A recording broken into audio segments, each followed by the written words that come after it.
Have you ever felt like you were in a situation, in a relationship, and you just felt like something wasn't right? You always doubting your feelings, you're thinking that you're being overly sensitive, and your partner's not responding really well about this. Actually, they're making it seem like you're crazy. I'm going to give you 5 signs to know that you're being gaslighted. Stay tuned.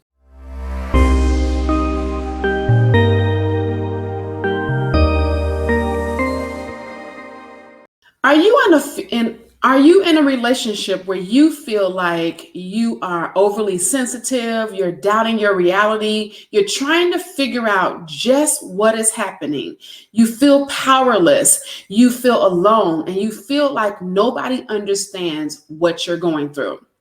If you are going through any of those things, you might be being gaslighted. I'm going to give you 5 signs to let you know if that's happening or not.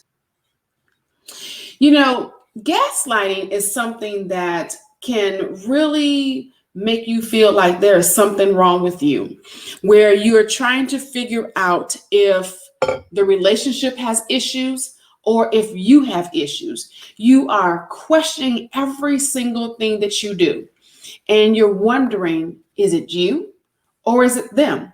You're trying to find out in your mind, is this a reality? Is anybody else seeing this? Am I the only one that's going through this? Or if I'm the only one that's seeing this, and why isn't anyone else seeing what I'm seeing? Because you start to doubt what you're doing. You start to doubt your feelings. You start to doubt every little move that you are making.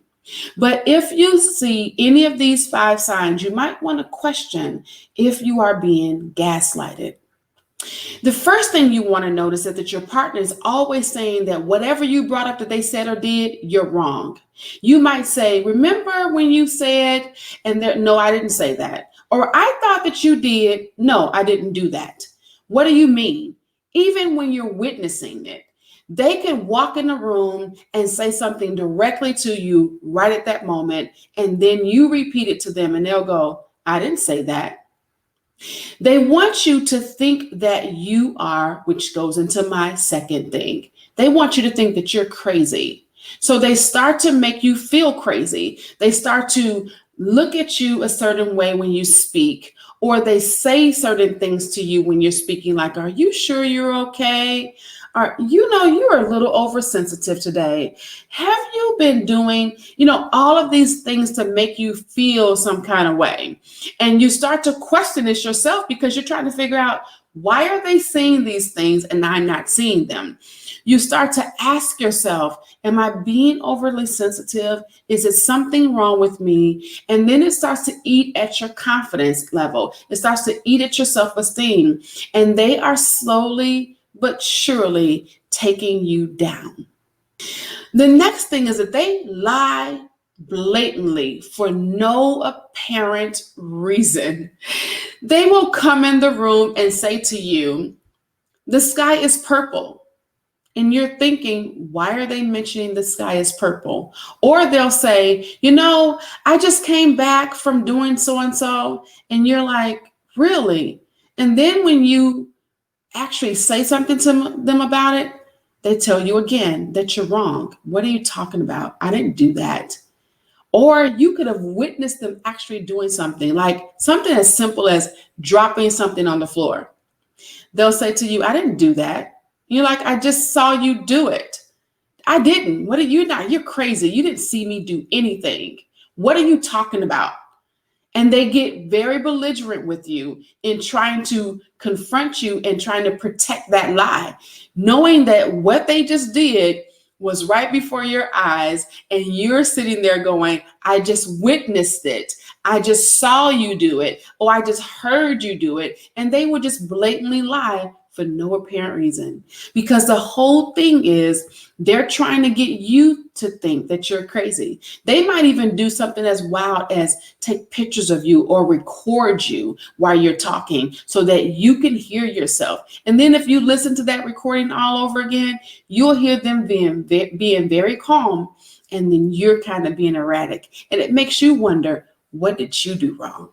Next, they actually block you out of important conversations or important communication, or they might even ghost you or shut down completely. They'll make sure that they're not giving you anything about themselves, any reason to be able to tap in and say what they're doing or doing wrong, because they don't want to give you any insight and they don't want to give you any leverage on the insides of what they're thinking and doing, because that keeps the power that they have built up in making you think that you're crazy. Because if you don't have any inside information or any insight on how they're thinking, you're going to keep questioning your reality, questioning and doubting your feelings, trying to see if you're insensitive, being overly sensitive, trying to figure out yourself, and you're going to always be in a confusing state. Lastly, it's always your fault. Everything is your fault. If they say something out of the way to you, that's your fault. If they pushed you or if they talk bad about you, it's always your fault. Every situation that you're going to be in and have been in, it's always your fault. They take no responsibility for their own actions, even if they did something and it had nothing to do with you.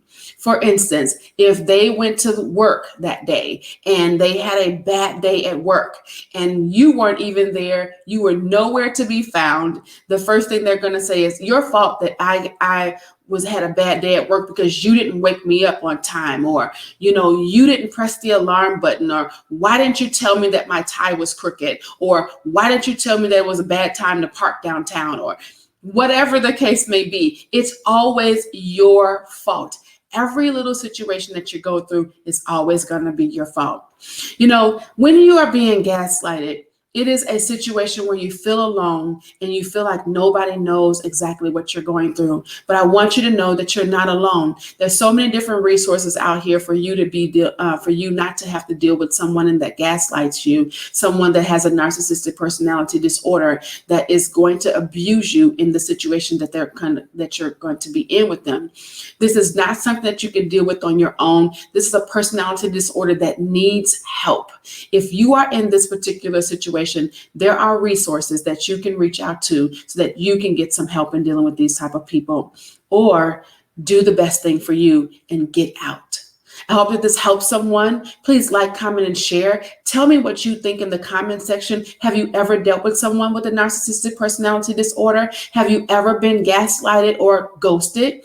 Have you ever had any of these types of situations? I would love to hear what you've gone through before. Make sure that you are subscribing to my channel so that you can get every video that I upload every single week. I drop one every single day, but I drop a new one every single Friday, and that you will be able to get that when it premieres. I'll talk to you guys later. I hope that you guys are having an amazing day. Talk to y'all later. Bye.